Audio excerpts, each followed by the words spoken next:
쉽다라는 생각이 들면 도전해보고 싶은 욕심이 들죠. 그 정도는 나도 할 수 있어라는. 그래서 우리가 영어에 관련된 리스닝 회화나 리딩 모두 다 생활 영어 또는 뭐 쉬운 회화, 또 쉬운 독해 뭐 이런 거 들어오면 여러분들이 확 끌립니다. 사실 이런 것들이 본질적인 문제라는 건 생각 안 해보셨죠? 우리는 새로운 정보를 갈구하는 것이 인간의 본능, 지적 욕망이 있는 사람들이라면 당연히 이런 것을 충족시키고자 하는 욕망이 있죠. 그래서 이렇게 기초적인 것을 추구하는 분들의 특징은 결국에 기초만 하다 끝날 가능성이 높습니다. 그런 학생들은 너무 많이 봐서요. 이것은 정설이에요. 기초를 좋아하는 분들은 결국 기초로 끝납니다. 특히 이런 말 많이 들어볼 거예요. 생기초 영어, 또 노베이스 이런 거 들어가면 대부분 강의가 문제가 많은 강의가 많아요. 왜 그런지는 모르겠어요. 이 생기초란 말이 들어가면 아주 기본적인 것도 몰라서 그들을 어찌 보면은 사기치기에 좋은 건가? 라는 생각도 듭니다. 꼭 사기라고 말할 수는 없겠죠. 그분들 나름대로 생각이 있어서 하는 거지만 이 생각이 사실은 근거가 없다는 거죠. 이론적 근거가 없다는 얘기입니다.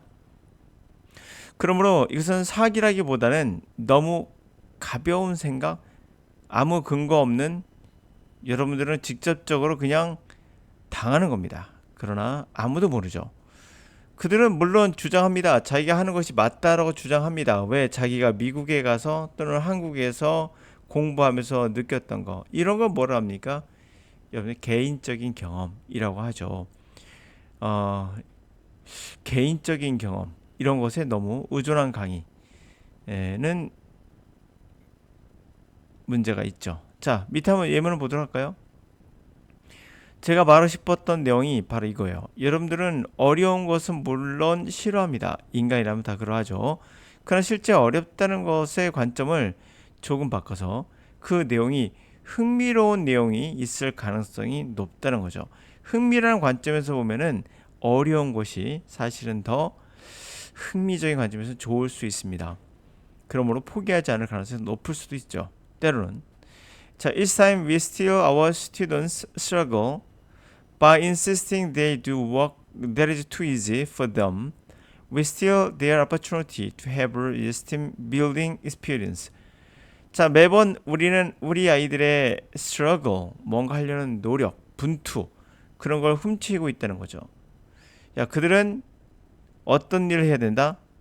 그들에게 아주 쉬운 영어, 그렇죠? 쉬운 그런 것을 해야 된다 고집함으로써 우리 아이들의 뭔가 struggle 하려는 노력을 빼앗고 있다. We steal our opportunity. 자, 우리들은 그들의 노력, 그들의 기회를 빼앗고 있다. 자존감을 형성할 그러한 기회를 빼앗고 있다. 그렇죠. 뭔가 esteem, 존중, 자기를 존중하고 싶은 존재감의 어떠한 building, 구축하는 그러한 경험, 자존감을 구축하는 그런 경험을 기회를 빼앗고 있는 거죠. Unless kids are consistently engaged in challenging work, they will lose their motivation to work hard. 아이가 끊임없이 도전적인 일에, 다시 말해 어려운 거였죠. 어려운 일에 관여하지 않게 되면 그들은 그들의 모티베이션, 열심히 하고자 하는 동기를 잃어버릴 것이다. 특히 이거 듣고 있는 학부모님들은 주의하실 게 있어요. 학원에 가시면 기초반이라는 게 있을 거예요. 실제 기초반은 쉬운 지문으로 시작해요. 그러나 잘 들어보시면 대부분 문법이나 구문 강의나 단어 강의로 다 하나로 맞춰 있습니다. 그래서 지문이 쉽다 보니까 단어와 문법을 알면 지문이 쉽게 해석이 돼서 학생들이 뭔가 해볼 수 있겠는데라는 착각을 해요. 이건 착각이에요. 이걸로 끝이 나고 이걸로 시험을 보거나 이걸로 생활을 하면 괜찮은데 실제 지문은 그러하지 않거든요. 또한 리스닝도 마찬가지예요. 미국인이 자주 사용하는 일상적인 대화가 5천 단어다라고 말하는 거 거짓말이에요.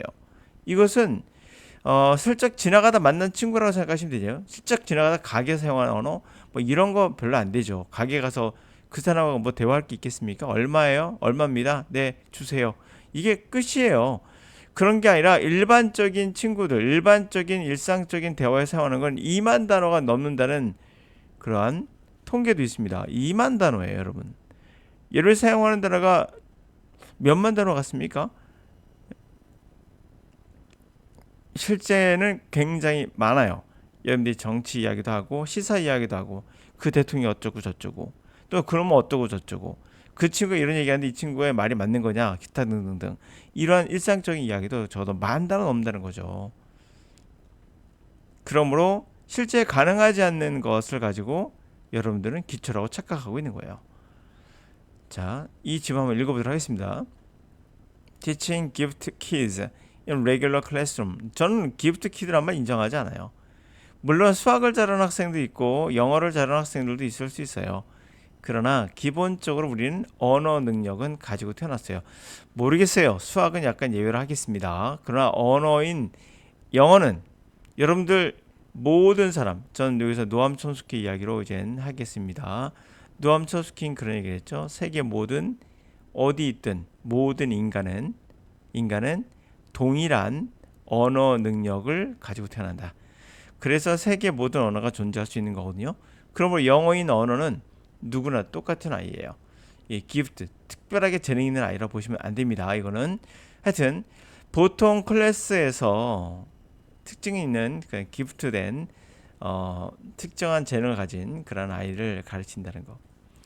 Strategies and techniques every teacher can use to meet academic needs the gifted and talented.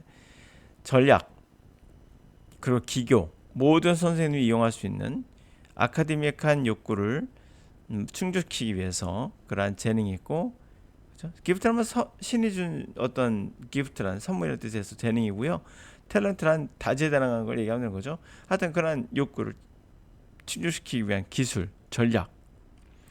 About 22 years ago, when I first became interested in the teaching gifted students, one thing that perplexed me was the existence of so-called gift underachiever.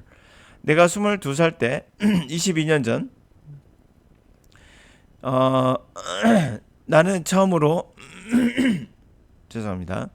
난 처음으로 재능 있는 아이들을 가르치는데 관심이 생겼어요. 그때 나를 퍼플렉스 당황케 한 것은 그러한 존재, 소위 gifted, 재능은 있는데 underachiever, 성취를 하지 못한 아이에 관한 존재가 있다는 거였다. I could not comprehend how children with so much intelligence could get into the situation in which they were not doing their work. 자, 그래서 나는 이해할 수 없었어요. 어떻게 그렇게 많은 인텔리전스를 지능 갖고 있는 아이가 그러한 상황에 들어갈 수 없는 것인가? 상황에 들어갈 수 있는 것인가? 그 상황에서 그들은 그들의 일을 not doing, 하지 못하고 있는 거예요. These kids are hard to understand. 이런 아이는 hard to understand, 이해하기가 힘들어요. 이런 아이들을 이해하기는 힘들었어요. This mysterious were solved when I took the course many years later from the Dr. Sylvia Lim on prevent underachievement. 자, 이런 미스터리가 해결된 것은 내가 어떤 코스를 밟았다고 합니다. 수년 전에 닥터 실비아 림으로부터 나중에 수년 후에 코스를 밟았어요. 그래서 underachiever, 자기 능력보다 더 achiever, 성취 못하는 거를 예방하는 거에 대한 그런 코스를 밟았대요. 그리고 해결됐다고 합니다. I realized that the problem belonged to two teachers who robbed their students of the opportunity to go through the challenging task. 내가 깨달은 것은 그러한 문제가 선생에게 속해 있다는 거예요. 그 선생님들은 아이들에게서 opportunity, 기회를 빼앗은 거죠. Go for challenging task. 도전적인 일을 go for, 해보는 그러한 기회를 빼앗은 거예요. 문제가 이거란 얘기죠. She expressed this elegantly when she said. 그녀는 이러한 것을 아주 우아하게 표현했어요. 이렇게 말함으로써 매번 우리는 아이들의 struggle, 뭔가 struggle, 노력하는 걸 빼앗고 있는 것이다. 그들은 쉬운 것을 해야 된다 고집함으로써 라는 얘기죠. 여러분 이렇게 생각하실 거예요. 아, 이거는 재능 있는 아이들에 관한 이야기잖아요. 저는 재능이 없거든요. 아닙니다. 제가 말씀드렸다시피 우리 호모사피엔스인 인간은 언어를 하는 유일한 종이죠. 동물들 중에서. 침팬지 다 포함해서요. 우리의 친척인. 그런데 이 인간은 10만 년 전, 대략 10만 년 전에 언어의 능력이 생기게 되었어요. 왜 그런지 몰라요. 그리고 그 능력은 폭발적이었고요. 그리고 이 능력은 10만 년 전이나 지금이나 큰 변화가 없습니다. 동일합니다. 라고 노암 촘스키는 얘기를 하고 있어요. 맞습니다. 그래서 10만 년 전이나 지금이나 언어의 능력은 변함이 없습니다. 그러므로 여러분들은 전부 다 선물 받은 사람들이에요. 기프트된 사람들이기 때문에 어떻게 될지 아시겠죠? 쉬운 문장이나 쉬운 듣기로 여러분들은 결국 underachiever, 성취를 못하는 사람이 되는 거예요. 이미 재능은 있는데. 그러므로 좀 더 어렵고 도전적인 듣기를 또는 독해를 할 필요가 있다는 거죠. 물론 강제적으로 하면 안 됩니다. 강제적인 거는 바로 효과가 나와요. 바로 효과. 근데 문제입니까? 이것은 영구적인 장애를 갖게 돼요. 다시는 내가 영어 공부 안 한다. 이런 생각을 가질 수밖에 없죠. 그럼 이 학생은 결국 영어를 못하는 학생이 될 수밖에 없어요. 강제성의 그것은 바로 보기에 효과가 있어서 뭔가 될 것 같지만 실제로는 장애를 갖는 아이가 될 수 있다. 언어는 이미 재능을 갖고 태어난 여러분들이기에 도전적인 챌린징 태스크를 하라고 나오죠. 바로 그겁니다. 쉬운 생기초 영어 5천 단어만 알면 다 된다. 이 패턴만 알면 영어 다 된다. 이런 것은 가짜예요. 그럴 리가 없겠죠.